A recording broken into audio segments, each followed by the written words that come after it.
The predicted midterm red tsunami never crashed ashore, bro. And Republicans who banked on voters' Democrat disillusionment were left asking, what gives, chumps? People are sick of all the clowns in the two parties, and they have a healthy distrust of Washington to go along with the partisan disdain. Older voters, notably the silent generation, they're more likely to lean Republican with the fewest independents of all the generations.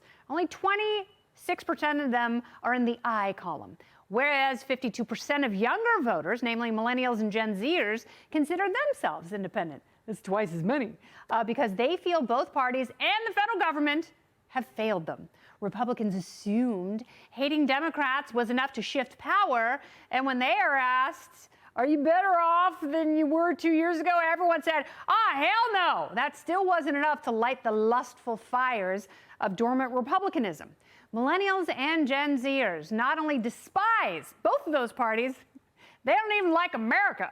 There is a lot of generational blanket resentment there over COVID, policing, mass surveillance, and overspending, which separates them from their older counterparts.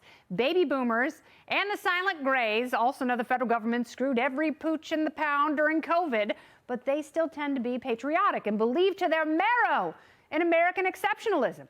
Sure, America is a place where the federal government is pretty much rotten to the root, but the fact we can criticize and potentially change it speaks to the power of our meritocracy. There are a lot of lovely cities and beaches in the world, but many of them are lorded over by despots and fascists who will jail you for speaking truth to their flaws.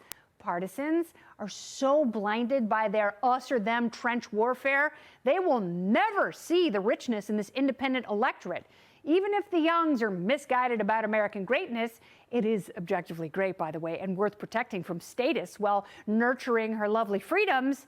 They are right to be skeptical of an antiquated and factionalized two-party system that is only looking to enrich and protect itself. Now, interestingly, the greatest living generation, Gen Xers, have stayed consistent in their independence.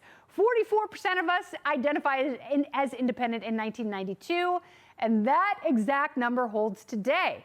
These strong, steady stalwarts should be in charge of the world, if for no other reason than to reasonably leave you the hell alone. And that's the memo.